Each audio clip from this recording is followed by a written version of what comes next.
Bienvenue à toi Benoît, hein.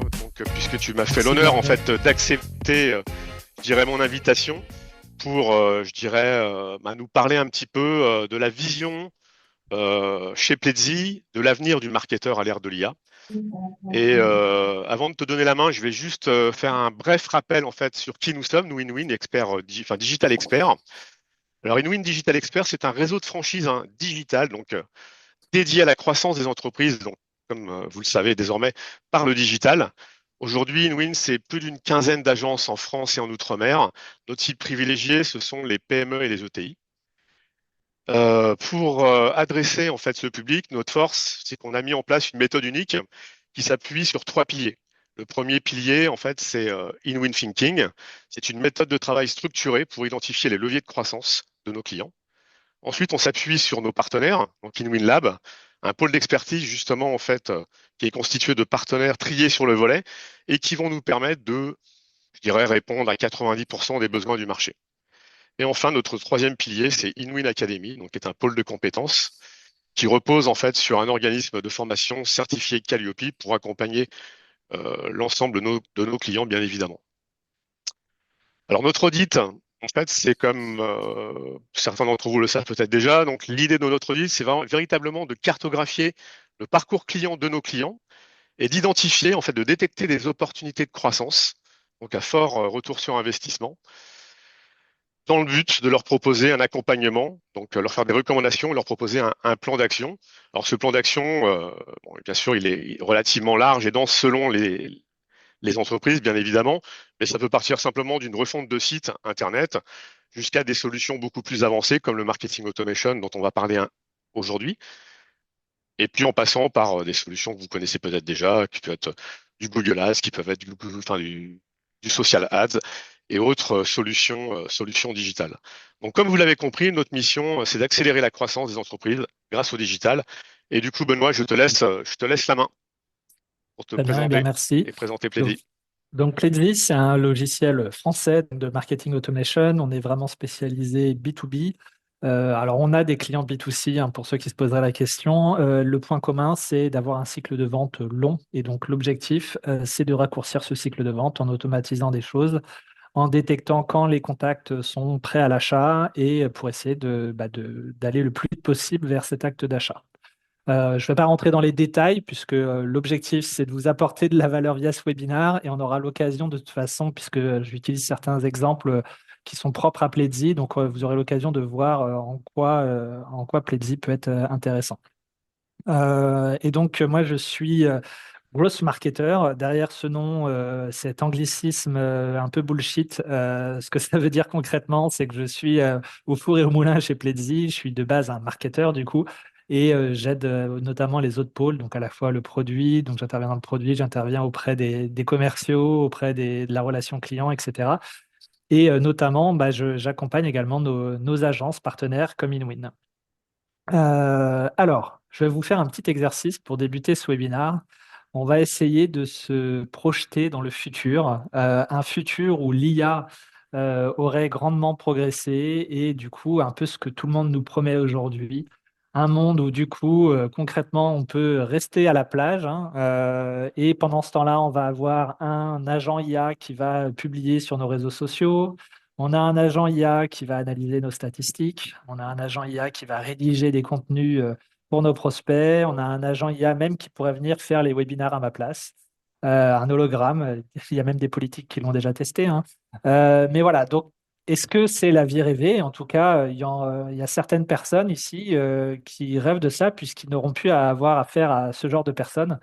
Donc, ce genre de personne, c'est Charles qui est commercial chez Pledzi. Ça peut faire peur, hein, notamment nous les marketeurs, ou même si vous êtes dirigeant, on n'aime pas trop être dérangé sur son numéro de téléphone. Et du coup, dans ce monde idéal de l'IA, on pourrait du coup parler à un chatbot. Et puis voilà, on aurait le genre de réponse qu'on veut. Par exemple, si je veux demander les dossiers d'Adeline Lemercier, la CMO, donc la directrice marketing, marketing de Pledzi, je pourrais obtenir ce genre de choses. Bon, par contre, ça peut se retourner contre nous, quoi. Donc, faire attention à ce que l'on donne à manger à l'IA, puisqu'en fait, l'IA se nourrit de contenu.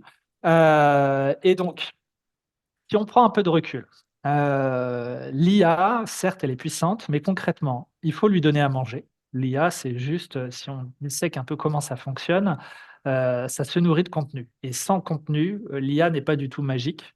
Elle n'a pas d'émotion, contrairement à nous, et elle va faire le scénario le plus probable. Et donc, il faut vraiment avoir conscience de ce que ça fait. Et souvent, on a un côté magique quand on voit le résultat, mais concrètement, ça fait toujours le scénario le plus probable.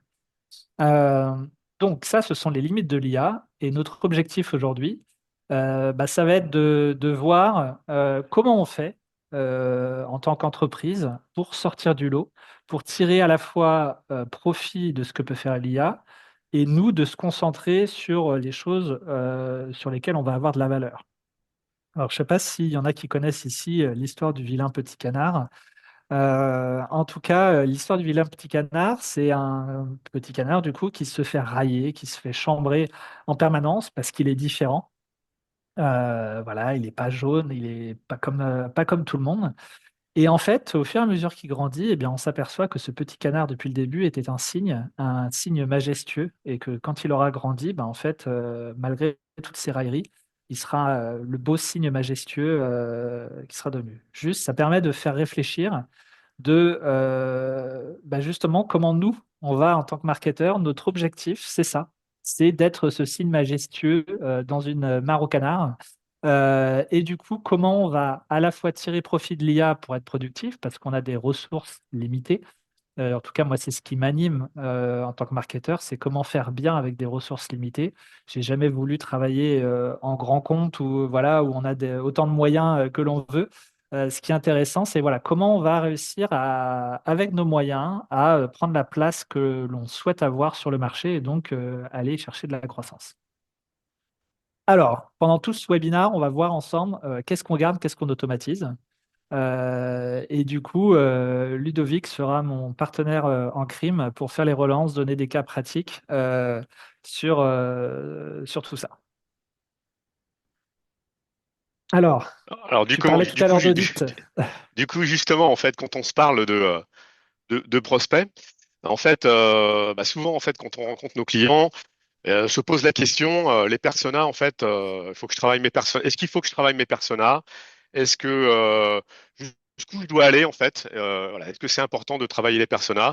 J'ai pas mal de questions dans ce sens-là, et c'est vrai que j'aimerais avoir un petit peu ton avis là-dessus, sachant que bien évidemment, il faut connaître quand même à qui on s'adresse, mais je dirais clairement, c'est vrai que des fois on voit des profils types vraiment super poussés. Et je dirais concrètement, voilà, est-ce que ça apporte véritablement quelque chose finalement à la stratégie? Ah, c'est vrai que souvent, on va partir dans ces fameux personas. Quand on parle de connaître ses prospects, c'est quelle est leur problématique, à quelle problématique on va répondre plutôt chez eux, quelle est vraiment la cible. On peut parler d'ICP quand on met l'anglicisme, mais c'est quoi? C'est des petites boîtes, etc. Quel est notre positionnement? Très important. Et quel message on va adopter pour communiquer du coup à ces personnes. Et souvent, ça a été résumé en marketing par il faut faire ces personas. Alors du coup, je vous montre un email anonymisé d'un client qui faisait un message à un de nos partenaires pour lequel j'étais en copie. Et vous voyez ici en rouge, concernant notre travail, j'ai fait un gros travail sur notre persona, 70 pages de profiling très approfondi avant de mettre toutes les actions en place. Et après, on se détaille, oui, je suis sûr que ça va être utile. La réponse, c'est non, puisqu'en fait, le temps passé, 70 pages pour définir un persona, s'il vous plaît, ne faites pas ça, c'est du temps perdu. Donc là, typiquement, l'IA peut nous aider. Et donc, je vais vous partager une autre méthode. Je vous invite à lire ce livre. C'est un français, mais bon, c'est écrit en anglais. Ça s'appelle Stand the fuck out. Donc, ça veut dire comment sortir du lot sans gros mots. Concrètement, ça, c'est le résumé du livre en un schéma.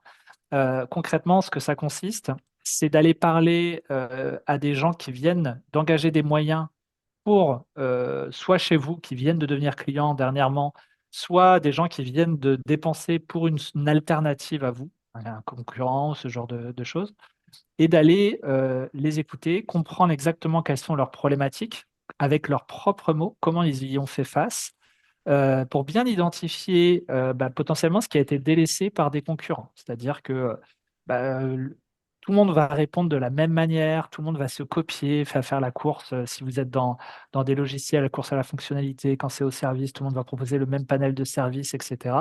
Et là, le but, c'est de se dire, attends, il y a quelque chose que mes concurrents ont un peu mis de côté, ou en tout cas ne répondent pas très bien à ça, et nous, on va appuyer sur nos points forts et vraiment prendre ce créneau-là.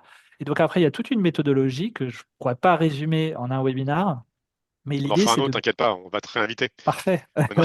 Bon, du coup, c'est Louis Grenier qu'il faut inviter, l'auteur de ce livre. Concrètement, ça Avec consiste à plaisir. créer un monstre. Quand je dis créer un monstre, c'est quel est votre ennemi? C'est un peu pour pouvoir derrière avoir un récit narratif. Qu'est-ce que vous allez permettre de résoudre? Je vous donne un exemple chez Pledzi. Nous, l'ennemi, c'est le workflow. Vous verrez plus tard pourquoi un workflow, c'est si je fais ci, ça fait ça, et on passe du temps à cartographier un parcours d'achat d'un client. Et puis, vous allez développer votre point de vue, mettre des épices, etc. Donc, tout ça, et on va l'utiliser d'ailleurs tout au long de ce webinaire.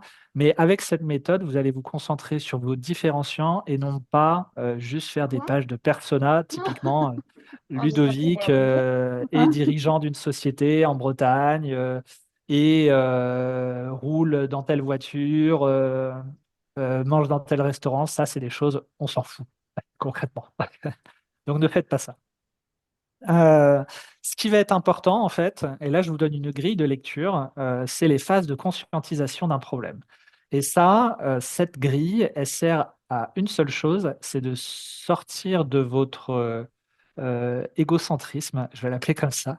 On est tous pareils, souvent on est concentré sur nos services, nos produits, etc. Là, le but, c'est de se dire, attention, mon prospect, je me mets à sa place, et où est-ce qu'il en est de sa conscience personnelle de sa problématique? Et donc, des fois, vous allez entendre des phrases, typiquement, on va évangéliser le marché, ou on va, ce genre de choses, bah, ça donne une indication de où en est votre marché. Est-ce qu'ils sont, donc on part de tout à gauche, unaware, ils n'ont pas conscience de leurs problèmes. Je vous donne un exemple.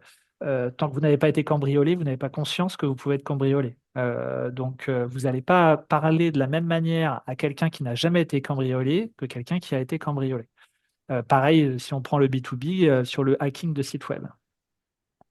Ensuite, il y a le problème aware. Si j'ai conscience que j'ai un problème, par exemple, bah, je génère pas assez de business. Mais comment je m'y prends? C'est quoi la solution? Est-ce que je fais appel à InWin? Est-ce que je vais demander à de la téléprospection d'appeler toute une base de contacts? Enfin, est-ce que je vais faire de l'inbound marketing? Est-ce que je vais faire de la prospection? Enfin, voilà, il y a plein de solutions à moi. Je suis problème aware, mais je ne sais pas encore quelle est la solution. Solution, je connais les solutions. Je sais que InWin propose tel type de service, mais je ne sais pas exactement qu'est-ce que ça inclut. Product Aware, bah là, je connais maintenant le détail de l'audit dont il vous a parlé tout à l'heure. Et enfin, Most Aware, je sais qu'InWin, c'est bien, mais je n'ai pas encore convaincu mon partenaire business, ou je n'ai pas encore convaincu tout le monde dans l'entreprise, ou alors je me dis, ah, c'est peut-être pas le bon moment, etc., etc. Et donc voilà, en fonction de ces phases-là, l'idée, c'est que tout votre marketing va être à adapter. Et donc, l'objectif concrètement du marketing, il est très, très simple. C'est de faire en sorte que quand vos commerciaux commencent le travail, bah, vous ne soyez pas en unaware. C'est-à-dire que les gens, ils aient déjà pris conscience, ils connaissent un minimum votre produit et votre commercial, il va se concentrer sur la fin en fait de cette grille. Cette grille-là, juste pour remettre un peu en perspective, elle existe depuis les années 50. C'est un livre écrit par Eugene Schwartz, 1950, et ça vous démontre juste qu'on a beau avoir de l'IA, etc., et plein de nouvelles tendances marketing. Quand on va sur LinkedIn, on a l'impression que tout a changé, etc. Non, les basiques, la psychologie ne changera jamais. On est des humains qui vendons à des humains. Et donc ça, il faut en avoir conscience. C'est le cas de le dire. Donc ça, c'est pour la partie sur connaître ses prospects. On garde la main sur cette réflexion stratégique. On se pose des questions sur cette matrice, unaware, etc. On va être le maître du pourquoi on s'adresse à ces cibles-là et on fait des choix. Par contre, on va automatiser plein de choses. On peut automatiser, bah, une fois qu'on a défini notre cible, comment on va se positionner, etc. On peut utiliser l'IA pour avoir des idées de qu'est-ce qu'on va écrire. Tout le monde n'est pas écrivain, tout le monde n'est pas un pro du marketing. Bah, l'IA connaît toutes les schémas d'écriture marketing. On peut l'utiliser pour décliner des messages et surtout pour analyser les cibles. C'est-à-dire, je vous donne un exemple dans le monde du logiciel. Vous allez prendre toutes les pages d'avis de vos concurrents, vous envoyez l'IA dessus, vous lui dites faites-moi un résumé des mauvais avis et de là où je pourrais appuyer, moi, pour me différencier. Ça, l'IA le fait très bien, ça ne sert à rien de passer des heures là-dessus. Ça peut vraiment vous aider. Ensuite, il y a la priorisation des bonnes actions. Alors, je regarde en même temps le chat. Ah oui, océan rouge, océan bleu, exactement. Ouais, Mais tout à fait. je, je vais essayer de rebondir sur le chat. Désolé, elle ne s'affiche pas. Je suis sur un petit écran, mais j'y retournerai régulièrement. Tout à fait. Et l'idée, c'est que mais même dans un océan rouge, hein, la stratégie qu'on voit là, elle est de savoir se différencier, en fait. Et le problème, c'est que souvent, on va regarder les autres. Et si vous demandez à de l'IA de vous aider là-dessus, elle va faire ça en fait. Elle va regarder vos concurrents et puis elle va calquer et vous donner le scénario le plus probable et donc vous allez rentrer dans le moule. Donc là, l'objectif via cette méthodologie, c'est de faire l'effet inverse. C'est d'être un peu rebelle et d'aller trouver vos différenciants. Alors justement, par rapport à, tu vois, là, on est sur la partie prioriser les bonnes actions. En fait, souvent dans le marketing digital, on a, on va dire deux axes, on va dire. Un, je fais du référencement naturel, et comme son nom l'indique, le trafic vient de façon naturelle. Ou alors, je fais du référencement payant, et là, en fait, il faut que je paye, on va dire, pour avoir du trafic. C'est quoi la position de plaisir, en fait, par rapport à tout ça? C'est-à-dire les actions qui vont amener du trafic, enfin, qui vont amener des résultats tout de suite, et des actions qui vont peut-être amener des résultats un peu plus longtemps, un peu plus longtemps, oui, un peu plus tard, pardon. Et c'est quoi la position de plaisir par rapport à ça? Et la position, c'est de ne pas mettre tous ses œufs dans le même panier. On constate depuis la guerre en Ukraine, hein, concrètement, on a vraiment une sensation d'urgence pour les entreprises. C'est-à-dire, je veux du lead tout de suite, je veux du business tout de suite parce que c'est compliqué. Et donc, la logique naturelle, c'est d'aller vers le payant. Le payant, bah, je vais payer sur LinkedIn, Google, mais n'importe où en fait. Dès que vous avez à payer, faire un salon dans votre domaine, c'est du payant. C'est-à-dire que vous allez payer quelqu'un qui, lui, a les bases disons, est un canal pour parler à vos prospects. Si vous arrêtez de payer, concrètement, ce canal se ferme. Donc, c'est bien le payant puisque c'est concret, hein. Je mets tant, j'ai tant. C'est très mathématique. C'est quelque chose qui est très utilisé notamment en B2C, hein. C'est-à-dire que voilà, je fais de la pub constamment sur Facebook. J'ai des gens qui arrivent et j'ai besoin d'avoir ce cycle entrant en permanence. Euh, le seul problème, c'est que le jour où il y a un problème de trésorerie, eh bien, du coup, la machine à croissance s'enraye. C'est-à-dire que bah, d'un seul coup, on diminue l'investissement, donc on a moins de leads, donc on a potentiellement moins de clients, et ainsi de suite. Et le problème, c'est qu'on est dépendant de notre trésorerie, et du coup, du jour au lendemain, bah, tout peut s'arrêter. L'autre chose, c'est que bah, du coup, ça ne nous appartient pas. J'aime bien cette analogie avec l'investissement locatif. Concrètement, le payant, vous êtes locataire. Vous arrêtez de payer le loyer, bah, vous êtes dehors. Donc l'idée, c'est, bah, vous pouvez très bien avoir loué un appartement, mais par contre, il faut essayer d'investir à côté pour ne pas être sans logement un jour. Donc là-dessus, il y a deux choses. Il y a le earned. Donc le earned, ça veut dire que vous n'êtes toujours pas chez vous, mais ce sont des plateformes qui ont une grosse audience. Google, YouTube, en fait, toutes les plateformes, tous les GAFAM qu'on connaît, c'est exactement ça. Ils font à la fois du paid et du earn. Vous pouvez soit payer sur LinkedIn, soit être actif, comme peut le faire Ludovic régulièrement, et avoir une audience où vous n'avez pas à payer pour toucher cette audience. Mais par contre, Par contre, ce que tu es en train de me dire, c'est qu'en fait, si j'arrête d'être actif sur LinkedIn, en fait, je perds tout ce que j'ai fait, en fait. Oui, concrètement, typiquement, moi, je suis pas très bon sur LinkedIn, je suis pas assez régulier, ce qui fait qu'à chaque fois que je suis actif, c'est pas je repars de zéro, mais presque. Donc, en effet, il y a un côté, si vous arrêtez, vous perdez aussi les fruits. Mais bon, ça dépend des plateformes. Concrètement, on repart pas de zéro. Par exemple, moi, sur LinkedIn, je continue d'avoir un gros réseau et du coup, forcément, j'aurai plus de portée que quelqu'un qui débute. Mais voilà, j'aurai moins de portée que quelqu'un qui est actif tous les 3 jours.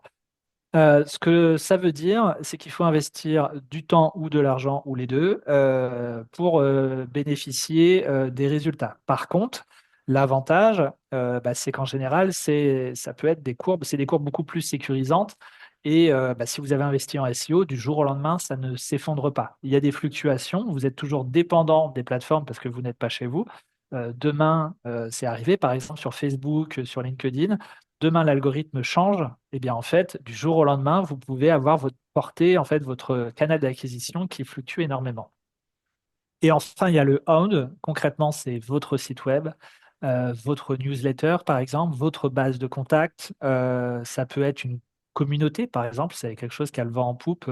Communauté sur Slack, sur Discord, sur ce que vous voulez. Voilà, la capacité, en fait, à pouvoir toucher votre audience sans avoir à repayer. Concrètement, c'est ça le principe. Et puis, vous êtes chez vous, donc vous avez le contrôle. C'est-à-dire que votre base de contact, que vous changiez d'outil, vous pourrez toujours l'adresser. Donc voilà. Et donc, l'objectif, c'est d'équilibrer tout ça. Et donc, vous, d'être décisionnaire sur ce genre de choses pour essayer d'allier à la fois le court terme, le long terme, des choses risquées, pas risquées, et donc d'essayer de répartir en fait votre investissement en permanence sur ces canaux. Et une entreprise qui n'investit pas en marketing, juste, ça n'existe pas, hein, je préfère le dire. À partir du moment où vous devez faire quelque chose pour générer du business, même si vous le faites, souvent on dit bah non, moi je dépense rien, c'est que vous ne faites pas de payant. Mais en général, on va avoir un site web, on va faire quelque chose, même faire passer du temps dans sa semaine en tant que dirigeant pour aller faire du bouche à oreille, du networking, etc. C'est du own concrètement. Non, d'ailleurs, aller faire du networking, c'est du earn. Et travailler votre carnet d'adresses, c'est du own. Donc vous voyez, chaque chose, si c'est pas de l'argent, c'est du temps. Et le temps, c'est de l'argent. Donc vraiment, l'idée, c'est de se dire, même dans mes actions personnelles, comment j'équilibre tout ça pour faire en sorte que ma croissance, elle soit à la fois positive et le moins risquée possible sur le long terme. C'est quelque chose d'ailleurs que vous analysez dans votre audit, il me semble, Ludovic. Et donc, quand on dit on garde la main, c'est on garde la main, vous ou par exemple une agence comme InWin, c'est comment on va orchestrer tout ça, être à l'écoute des changements. Je vous donne un exemple très concret, hein. On a connu un événement majeur qui est le confinement. Du jour au lendemain, l'acquisition et les croissances ont été grandement impactées parce que d'un seul coup, il n'y avait plus de salon. OK, comment on fait? D'un seul coup, il y a eu plein de boîtes qui ont coupé leur budget marketing. Donc, les coûts, par exemple, sur les différentes plateformes ont complètement changé. Donc, tout ça, c'est des choses. Les boîtes qui dépendaient uniquement, par exemple, des salons et de la prospection, du jour au lendemain, les gens, ils étaient chez eux, devant leur ordinateur à regarder des webinars. Bon, comment on change, etc. Donc, vraiment, l'idée, c'est de varier tout ça. Et par contre, ce que vous pouvez faire, c'est faire en sorte d'être présent à plein d'endroits parce qu'en effet, l'IA et les outils de marketing automation vous permettent de diffuser sur différents canaux. Et donc, l'idée, ça va être de se dire, bon, OK, je fais une chose et je l'envoie sur plusieurs endroits. Je vous donne un exemple très concret, faire une newsletter, par exemple, donc envoyer un email régulier à vos prospects. Vous pouvez très bien avoir votre newsletter et votre base de contact, et puis vous pouvez très bien la relayer et utiliser l'IA pour en faire une autre version peut-être un peu plus brève et vous demandez juste à l'IA, fais-moi une version plus brève qui renvoie vers ma page d'inscription à ma newsletter complète et vous la diffusez sur LinkedIn. Et là, vous pouvez bénéficier de votre réseau LinkedIn pour augmenter la portée de quelque chose sans prendre plus de temps, concrètement. Donc, l'objectif, c'est en tant qu'entreprise de travailler le contenu, un contenu phare, et après de le réutiliser pour plein de choses. Exemple, InWin fait un Win Quarter, derrière, vous pouvez utiliser le replay sur le site, vous pouvez réutiliser les slides qui ont été faites, l'audio, etc. En plus, ça, c'est des choses maintenant, l'IA peut vraiment aider à réutiliser tout ça. Vous en faites par exemple 3 articles et une checklist. Vous pouvez les mettre un extrait dans votre newsletter et puis vous pouvez découper des extraits du webinar pour en faire des shorts sur les réseaux sociaux. Enfin voilà, toutes ces choses-là, aujourd'hui, à l'ère de l'IA, vous pouvez avoir plein d'outils qui vous aident en fait à concrètement là où ça aurait pris il y a 10 ans, une semaine de travail de faire tout ça, là, potentiellement en un jour, ça peut être fait. Donc vraiment, l'idée, c'est de diffuser un peu partout. Je ne m'engage Et de pas sur les recycler. chiffres, hein. J'ai pris un exemple pour vous montrer l'ordre de grandeur, mais je ne m'engage pas sur le temps exact. Je vais vous montrer un exemple très très concret. Donc voilà quelque chose sur lequel on a travaillé chez Pledzi, c'est le brand book. Donc c'est concrètement, donc on a quelqu'un qui est en charge de la marque et qui a travaillé. On s'est rendu compte qu'on avait vraiment besoin de ça chez Pledzi, de se dire, mais en fait, qui on est vraiment, quelle est notre singularité. Et donc, du coup, concrètement, on veut proposer l'outil le plus pertinent et intuitif pour les marketeurs B2B, mais on ne cherche pas à tout faire et pour tout le monde. Et ben, concrètement, qu'est-ce que ça veut dire? L'A/B test. Je ne sais pas si c'est quelque chose dont vous avez entendu parler en marketing.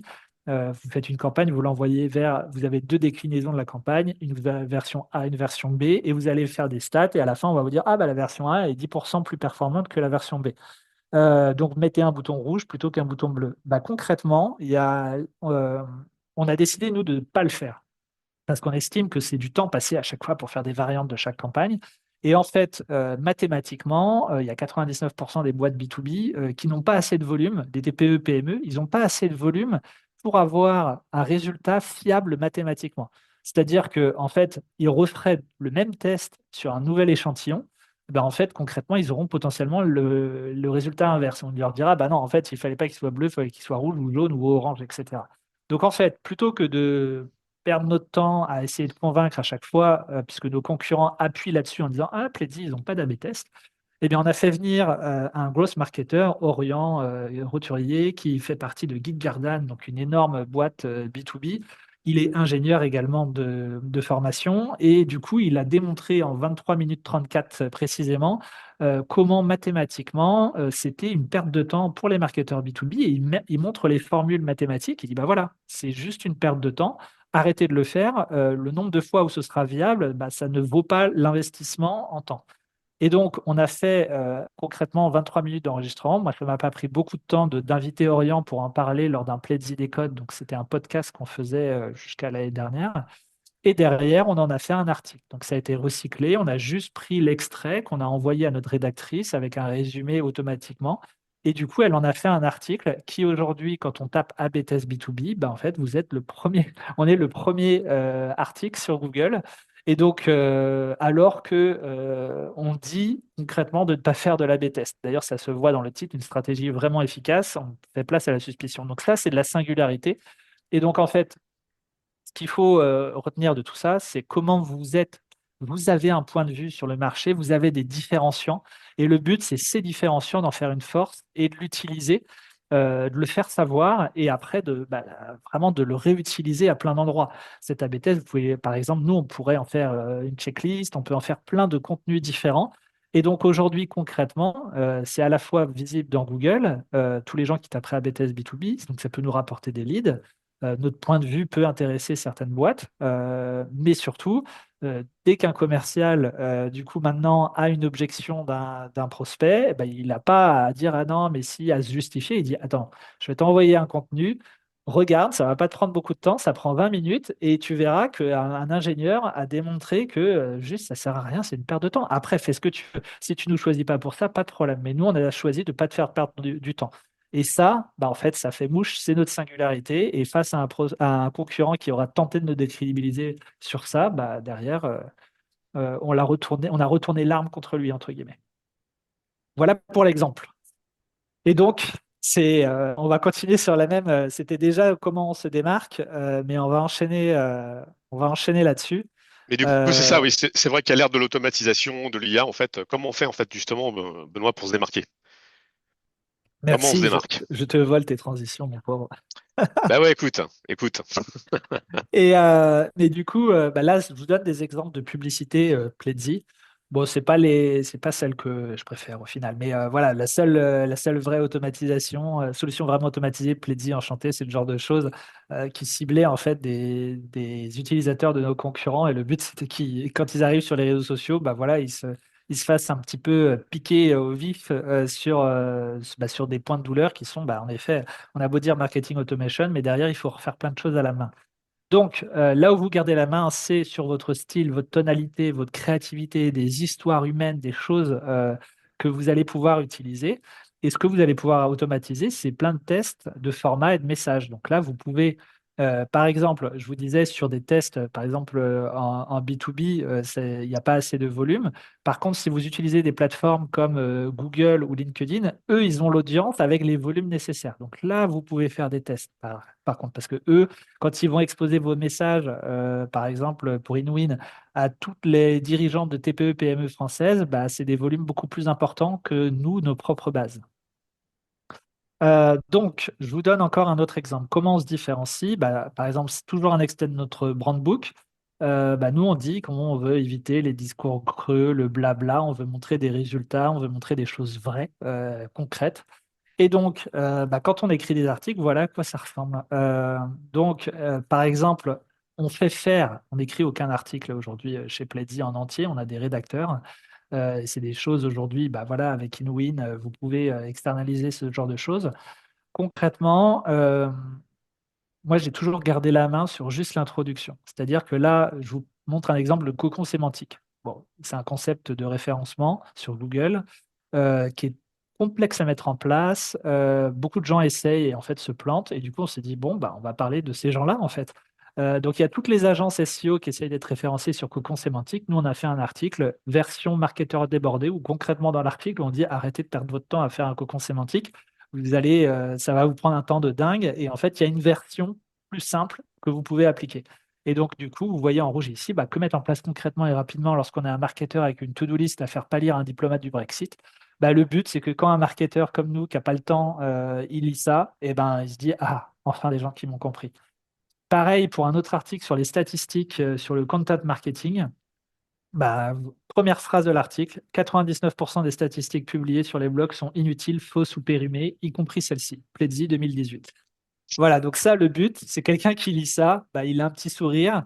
L'IA, elle va jamais vous proposer ça, peux vous l'assurer, vous pouvez essayer. Alors, si vous arrivez à trouver le prompt, je Ouais, vous c'est offre ça. 3 mois de Pledzi sans problème. Bon, on va y Mais donc, travailler pour nos clients alors, du coup. voilà. Trouver le prompt.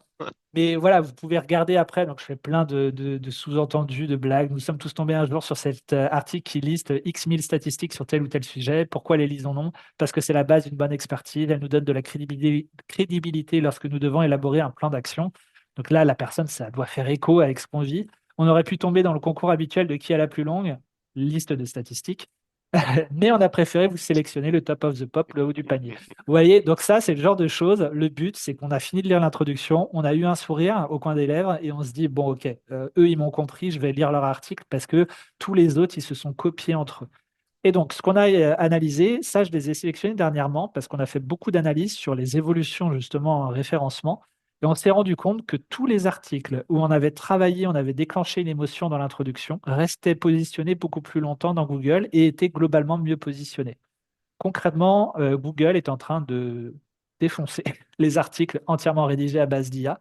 Je dis bien entièrement rédigés, puisqu'en fait, tout le monde utilise un peu d'IA par-ci, par-là. L'idée, c'est d'avoir une structure globale et de se dire quelle est notre singularité et quel est le point de vue différenciant qu'on va apporter. Et si vous apportez quelque chose de nouveau par rapport à ce que font tous les autres, eh ben, globalement, vous avez votre place à prendre. Et souvent, on se dit, ah oui, mais il y a trop de concurrence, etc. Non, le but, c'est de prendre un article vraiment niché. Vous voyez, tout à l'heure, je vous ai montré A/B test. Bah, A/B test, vous tapez A/B test, il y a énormément de concurrence, on ne sera jamais positionné. Mais A/B test B2B, c'est ça notre problématique à nous. L'A/B test pour un e-commerçant, on s'en fout. Par contre, pour le B2B, c'est notre. Alors, il y a beaucoup moins de volume, mais quand quelqu'un va taper ça, bah, là, on veut être présent. Donc, statistique, content marketing, B2B, c'est pareil. Pour nous, c'était ça. Alors, Cocon sémantique, c'est l'exception. J'ai visé là, on est visible sur les top 5, je crois, de la requête générale. Mais c'était juste que là, on était un poil à gratter et on s'est rendu compte qu'on voulait jouer avec les agences SEO. Mais l'idée, c'est de vous dire, voilà, sur quoi je me cible, vraiment, quelle est bien ma cible et comment je vais me différencier. Et ça s'adapte vraiment pour n'importe qui et même pour voilà, des requêtes locales, si vous êtes plutôt sur une entreprise avec des clients locaux ou en B2C, etc. Enfin, ça s'applique vraiment sur tous les marchés.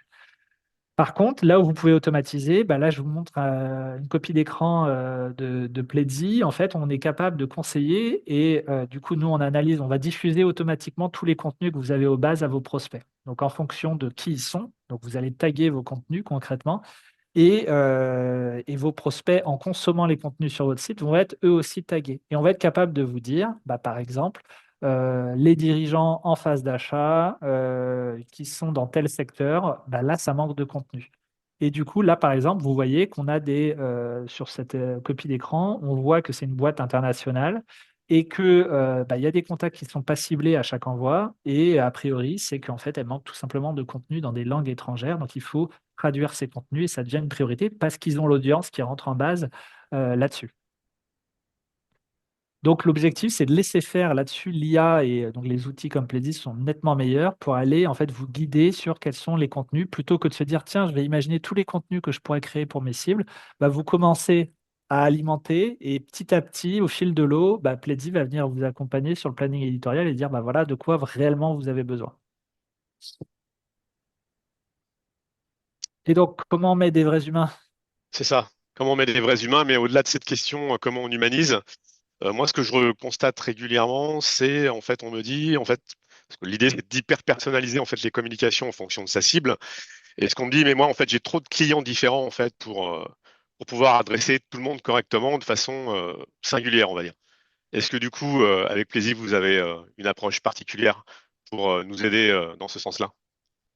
Oui, tout à fait. Donc l'idée, c'est la solution classique, et donc je vais vous parler de notre monster à nous. La solution classique qu'utilisent tous nos concurrents, c'est de faire des workflows. Donc if this, then that. Concrètement, bah, si quelqu'un rentre et me fait une demande de contact sur mon site, derrière, il va se prendre une suite de messages automatisés.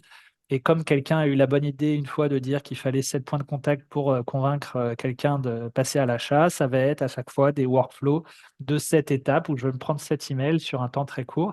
Et si j'ai le malheur de télécharger un livre blanc, d'assister à un webinar et de demander un contact en même temps, je vais me prendre 3 workflows en parallèle qui vont me spammer. Donc surtout, ne faites pas ça. Euh, concrètement, alors du coup, je vous avais dit que je vous parlerai un peu de ce que l'on vend également. Concrètement, on a une notion de scoring. Là-dessus, nous, on est les seuls à faire ça. On a un petit robot qui va scraper le site, qui va noter chacun des contenus, chacune des pages. Chaque page d'un site et, a vocation à aider à qualifier un prospect. Donc, concrètement, on va cartographier en fonction du type de contenu, des intérêts, de à qui ça s'adresse. Vous allez à chaque fois taguer les pages. Typiquement, un article de blog va être sur un début de phase d'achat, là où un cas client va être plutôt en fin de phase d'achat. Et donc, chacun va avoir un score automatique et on va être capable de voir pour tel ou tel prospect. Vous voyez, en fait, ça, c'est typiquement une fiche prospect. Donc, vous voyez, vous avez parlé de singularité. Donc, vous regarderez que notre équipe marketing a placé des blagues partout sur même nos copies d'écran dans le prospect dans le webinar. Donc, en fait, vous allez voir la maturité du prospect qui a un score et les intérêts, est-ce que c'est plutôt la vie d'entreprise ou collègue, et vous voyez l'historique de ce qui a été fait. Ça, concrètement, en gros, c'est du contenu contre du consentement. Une fois qu'on a le consentement, on peut faire ce genre de choses. Et après, l'objectif, c'est de ne pas spammer les gens. C'est-à-dire que sur Pledzi, on va avoir un algorithme qui envoie aux gens en fonction de leur phase d'achat. Si les gens ont juste, par exemple, téléchargé un livre blanc, on ne va pas les spammer. On va potentiellement, c'est vous qui définissez ça, vous allez dire, bah, tiens, moi, je veux leur envoyer un email par mois. C'est suffisant. Et puis, dès qu'on va détecter qu'ils commencent à aller voir des pages produits, ce genre de choses, leur score va augmenter. Et du coup, là, la pression commerciale peut être accélérée au fil de l'eau. Et donc, ça va s'adapter exactement en fonction de l'intérêt. Par exemple, je vous donne un exemple en marketing, quelqu'un s'intéresse aux réseaux sociaux n'a pas le même profil que quelqu'un qui s'intéresse, par exemple, à tout ce qui est SEO. SEO, on a plutôt quelqu'un d'analytique, réseaux sociaux, plutôt un community manager créatif. Et donc, on ne va pas leur parler de la même manière. Et l'objectif, c'est de détecter ça pour adapter les communications. Mais si vous pensez ça, tout de suite, on se dit, bah, c'est complexe, etc. Non, là, l'objectif, c'est on démarre avec pas grand-chose. Potentiellement, avec 3 contenus, on démarre. Et puis, petit à petit, on va nous conseiller, on va aiguiller. On va dire, ah bah tiens, tu as plutôt tel type de cible dans ta base. Du coup, il faut créer tel type de contenu. Et puis, petit à petit, on va être accompagné pour créer ces contenus et aller cibler de plus en plus de gens dans la base. Donc là, vous voyez, par exemple, c'est un contenu là qui est tagué et on voit du coup les différents intérêts, la phase, etc. Euh, Ah, pardon, je vois en même temps les questions. Ralil, on va y revenir du coup, parce que sinon je vais être à Tout à fait, tout à contre-temps. fait. On l'avait gardé, on l'avait mise de côté. On l'avait bien noté. On avait bien noté Euh, la question. mais voilà, donc l'idée, c'est d'utiliser ce combo croisement des contenus et des personnes pour aller, vous, humaniser la relation. Alors, et du coup, j'y viens à tout ça. L'objectif en tant que marketeur va être, vous voyez par exemple un win quarter, c'est exactement le cas. Nous sommes des humains, on discute, voilà, vous voyez Ludovic, vous nous voyez, vous me voyez moi, et vous êtes capable de gagner en confiance, et c'est ça l'objectif. Et ce que je peux vous conseiller, c'est de mettre un événement vraiment profondément humain, que ce soit un webinar ou dans la vraie vie, un petit déjeuner, ce genre de choses, au moins une fois sur la durée moyenne de votre cycle de vente. Donc, si votre cycle de vente, c'est 12 mois, c'est au moins un par an. Si c'est 2 mois, essayez d'en faire un tous les 2 mois. Parce que ça va grandement accélérer. Je vous donne une stat qui avait été partagée. Alors, je vais l'arrondir parce que j'ai plus la stat exacte, mais à l'époque où la dernière fois qu'Adeline me l'a dit, donc Adeline, notre directrice marketing, il y a 80% de nos clients qui, au moment où ils signent, ils ont vu un webinar dans les 3 derniers mois. Donc, du coup, ça vous donne la stat. C'est vraiment quelque chose. On avait remarqué que vraiment le webinar accélérait ce cycle de vente. Après un webinar, nos commerciaux recontactaient les gens et il y avait un petit côté, tiens, ça m'a rassuré, c'est une vraie boîte, c'est des humains, j'aime bien leur ton, j'aime bien ce genre de choses. N'oubliez pas que vous, vos acheteurs, même si vous êtes en B2B, ça reste des humains et il n'y a rien de rationnel dans une prise de décision, dans une prise d'achat. Souvent, c'est des émotions qui ont parlé et on essaye de se rassurer avec des benchmarks et compagnie, mais ça reste quelque chose de très profondément humain, en fait. Et donc là, même quand vous automatisez toutes ces choses-là, le but, c'est de pas de ne plus avoir de commerciaux, etc. Le but, c'est que les commerciaux arrêtent d'appeler des gens à froid, concrètement, parce que c'est ce que vous faites quand vous appelez des gens et qui n'ont jamais entendu parler de vous. Là, le but, c'est qu'il y a eu plusieurs points de contact et vous avez déjà rendu service à vos prospects au moment où vous les appelez. Et du coup, nous, au marketing, en plus, on va se concentrer non pas sur tout automatiser le processus, puisque c'est automatique. Par contre, on va se concentrer pour qu'à chaque fois qu'on envoie un email, il y ait une petite touche d'humain. Vous l'avez vu tout à l'heure, une petite introduction, un petit mot qui fait que c'est humain.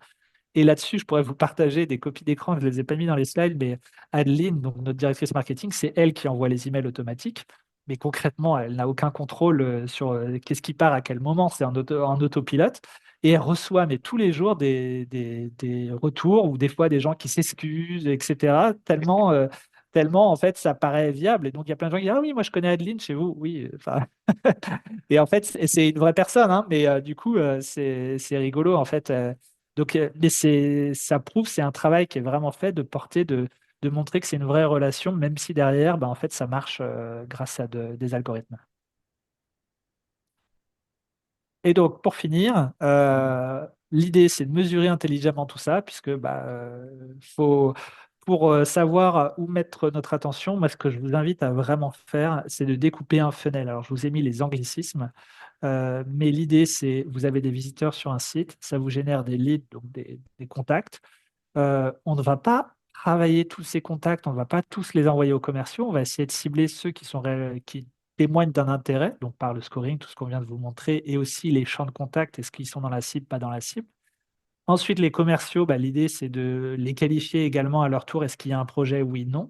Et ensuite, ça vous donne, c'est les opportunités. Et donc, ensuite, ça vous donne un taux de client. Et le but, c'est de mesurer à chaque fois, en moyenne par an, combien vous en avez par mois. Et vous pouvez définir même par semaine. Et comme ça, vous allez être capable de vous dire, tiens, il faudrait que j'ai tant de visiteurs, tant de leads, etc. Et à chaque fois, de suivre ces taux de conversion. Ces taux de conversion, ils sont vivants.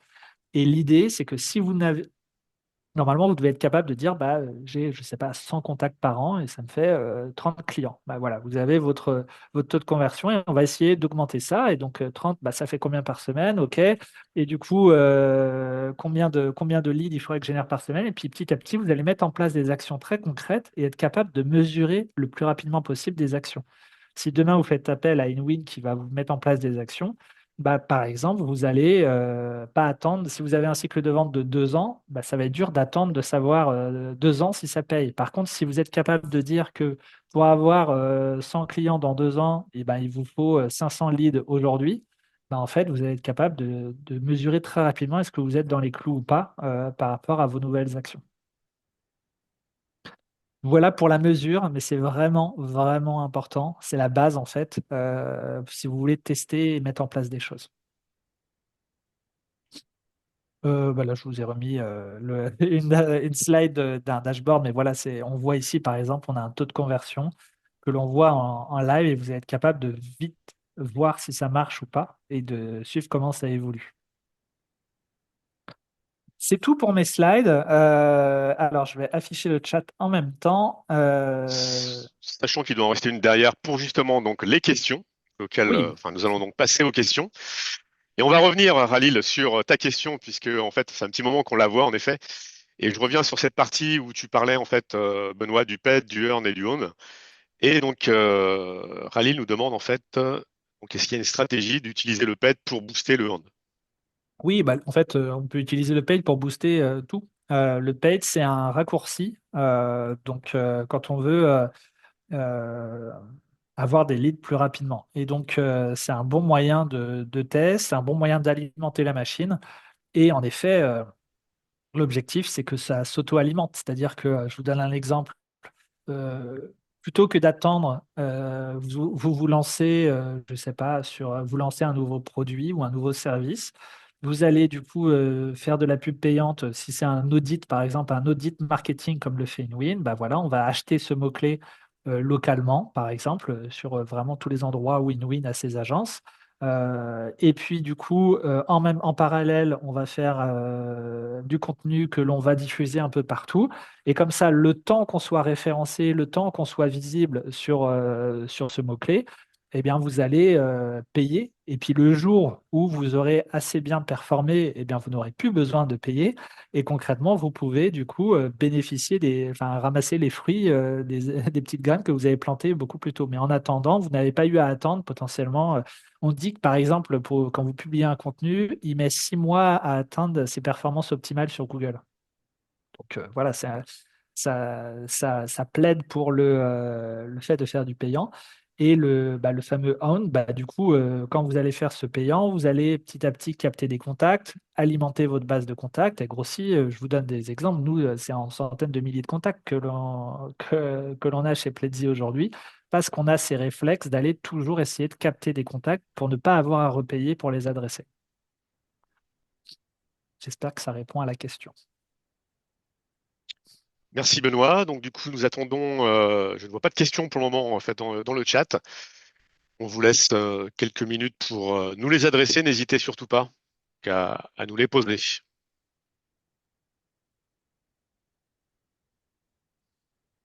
Soyez pas timide. N'hésitez pas à nous faire des feedbacks également. Est-ce que vous avez appris des choses? Est-ce que ça va vous être utile? Voilà. Euh, Est-ce qu'on peut poser une question à l'oral et pas Allez, obligé de faire. allez, Sébastien, vas-y, pose ta question. Donc ouais, l'exposé était très clair. Moi, j'avais une question parce que pour pouvoir mouliner en fait euh, du résultat sur les prospects qui entrent, il faut à minima avoir un site internet, oui, un site internet qui soit actif. Mais est-ce que vous passez aussi systématiquement par les CRM des boîtes? Et si une boîte n'a pas de CRM, vous faites comment? alors, donc il y a deux choses. Le Il y a site deux web, choses. alors déjà, le site web, en effet, c'est un must-have. Moi, j'ai vu beaucoup de choses disant oui, il n'y a même plus besoin d'avoir de site web, etc., etc. C'est complètement faux. Aujourd'hui, l'IA s'alimente de sites web et donc c'est plus compliqué aujourd'hui, mais au tout début, par exemple, de Mistral, l'IA française, concrètement, on pouvait les questionner sur comment ils construisaient leur algorithme. Donc, je me suis amusé à rétro-engineer, donc essayer de remonter et d'essayer de comprendre comment ils faisaient pour classer. Parce que concrètement, ils ne mettaient pas Pledzi, par exemple, dans les réponses. Ils mettaient les gros américains. Et du coup, j'ai essayé de comprendre comment il en est arrivé là. Il en est arrivé à me donner carrément toutes ces grilles avec les pondérations des notes de chaque chose qui était utilisée pour déterminer le classement. Donc, c'était de l'or, c'est-à-dire que imaginez Google qui ferait ça.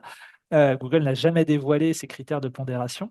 Et donc, concrètement, c'est de la visibilité web. Donc, avoir un site web, avoir des gens qui disent du bien, être visible sur des requêtes. Je sais pas, je prends quelqu'un qui est courtier en assurance à Vannes. Quand je tape courtier en assurance à Vannes, il y a potentiellement des comparatifs, il y a des Google, il y a plein de choses qui apparaissent en ligne. Et du coup, quand vous faites ça, est-ce que vous êtes visible ou pas? Et donc, même à l'ère de l'IA, eux, ils vont s'alimenter de ce qui est visible sur le web. Donc, oui, il faut un site web, oui, il faut communiquer, oui, il faut essayer d'être visible sur plein de- d'endroits où iraient les prospects. En fait, la donne, elle n'a pas changé. Par contre, ce qui change, c'est que il y a un côté pré-mâché qui fait que les personnes n'ont plus à aller visiter, etc. Donc, il y aura potentiellement moins de visiteurs humains et plus de visiteurs robots sur votre site. Mais oui, il faut un site web. D'ailleurs, c'est un prérequis. Nous, chez Pledzi, sans site web, vous ne pouvez pas être client. Pour répondre à la deuxième question sur les CRM, on a de tout. On a à la fois des clients qui n'ont pas de CRM, et d'ailleurs Pledzi fait office de CRM, on va dire. Et on s'intègre. Mais par contre, la meilleure étude de cas, c'est que nos clients ont un CRM et on a une connexion bidirectionnelle avec, qui va à la fois prendre ce qui arrive du CRM et envoyer vers le CRM. Ça répond bien à la question? Bien le Top. son.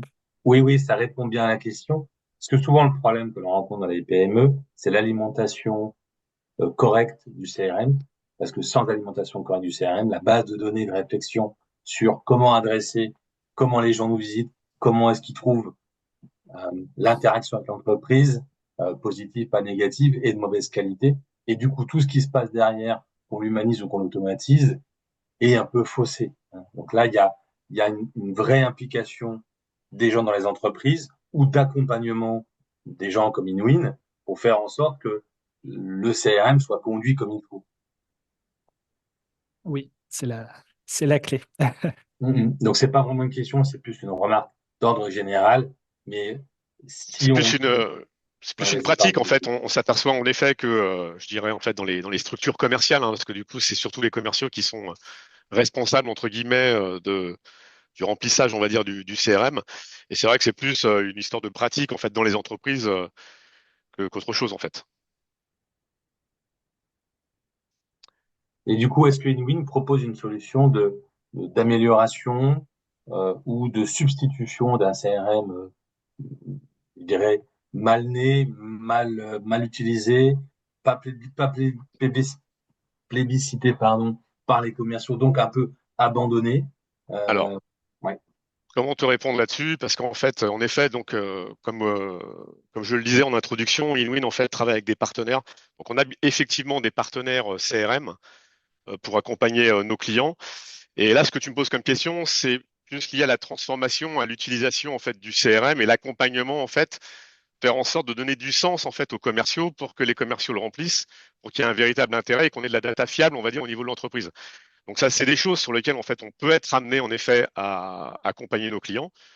Puis si c'est une demande en effet, et si c'est pertinent et important en fait dans la stratégie de l'entreprise, oui, nous sommes en mesure en fait d'accompagner nos clients nous-mêmes, d'une part en tant qu'expert digital expert, mais également à travers en fait l'accompagnement que l'on a par nos partenaires sur ces sujets-là. Et du coup, je vois en fait, il y a une question qui apparaît, c'est de la part de Patricia. Donc bonjour Patricia. Donc comment Inwin intervient dans ce cas? Donc j'imagine que c'était plus par rapport à l'intégration en fait d'un outil comme Plaisy. Nous, on intervient de façon très simple, c'est-à-dire que en fait, une fois qu'on a détecté ce besoin et qui est un besoin en fait qu'on le retrouve assez fréquemment en fait dans les entreprises qu'on visite, puisque nous on est plutôt sur de la PME et de l'ETI. Quand on détecte ce besoin, donc on fait bien évidemment une proposition d'accompagnement, de mise en place de l'outil, qui se traduit par une formation à l'utilisation de l'outil. Et derrière, en effet, on met en place une stratégie d'accompagnement à minima sur 3 mois pour mettre en place la stratégie dont a parlé Benoît. Donc, on va les aider à créer les contenus, on va les aider à cartographier en fait le parcours client. Est-ce que j'ai besoin d'avoir des contenus en phase de découverte, j'ai besoin d'avoir des contenus en phase d'évaluation et des contenus en phase de décision. Et à travers tout cela, en fait, on accompagne nos clients et on se fait bien évidemment, je dirais, si on a des questions spécifiques sur l'approche, on peut bien évidemment s'appuyer sur Plaisir. Donc, je ne sais pas si c'était ça ta question, Patricia. Oui, à peu près. En fait, moi, ma question, c'était aussi si Inwin accompagne les ETI, est-ce que les ETI aujourd'hui n'ont pas de CRM? C'est assez surprenant. Donc, d'une manière générale, effectivement, le CRM n'est pas toujours bien utilisé parce que les commerciaux privilégient, et je le comprends, hein, la relation humaine. Le fait qu'ils aient pas forcément le temps, etc. Donc voilà, donc après, comment inciter pour pouvoir récupérer et faire un bon ciblage, quoi. Alors, si vous voulez, je peux vous donner un vrai cas pratique d'un client qu'on a signé. Alors, c'est avec un autre partenaire. C'est un importateur de produits italiens, 50 commerciaux, pas de CRM. Donc, c'est une aberration. Du coup, la partenaire, plutôt que de se battre, elle s'est dit, bon, moi, je vais rentrer par la petite porte, entre guillemets.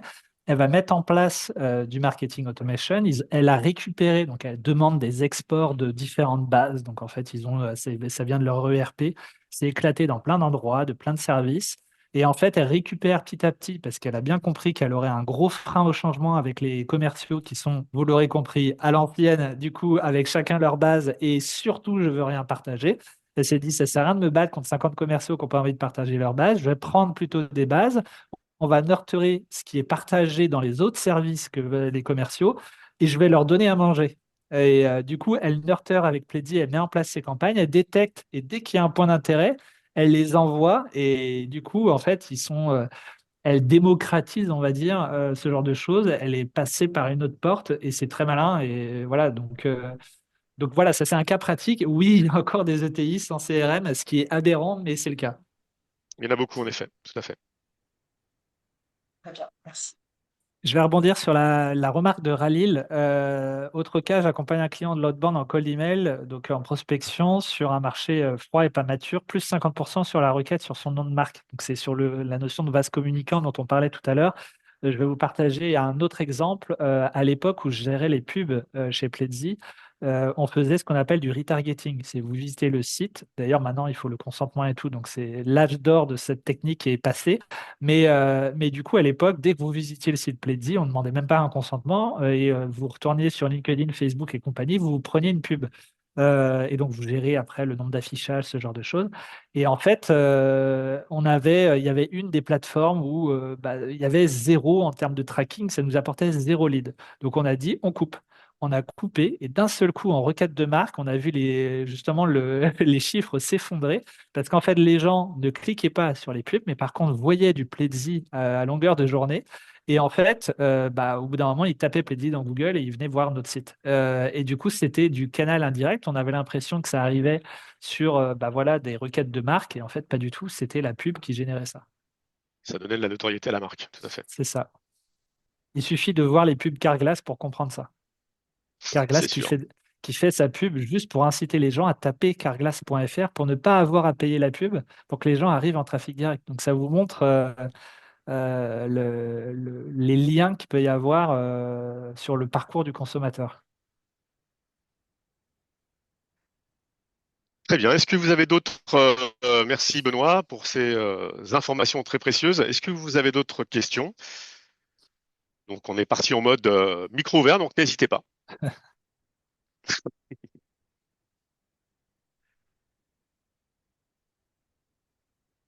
En Non, tout plus cas, d'autres questions? merci à toutes et à tous. C'était un plaisir. Et puis, n'hésitez pas, si vous voulez poursuivre les discussions, soit avec Ludovic ou en direct, vous pouvez me trouver également sur LinkedIn. Tout à fait. Merci, merci Benoît. Merci à tous pour votre venue. Alors, comme le disait Benoît, donc n'hésitez pas à nous contacter. Et vous pouvez aussi vous adresser directement à l'agence la plus proche de chez vous, puisque on a un maillage qui est plutôt pas mal au niveau national et qui tend à se développer.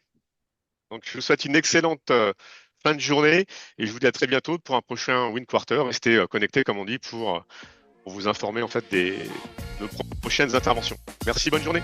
Et merci Au revoir. Ludovic pour l'invitation. Bonne journée Merci. tout le monde. À bientôt. Au revoir.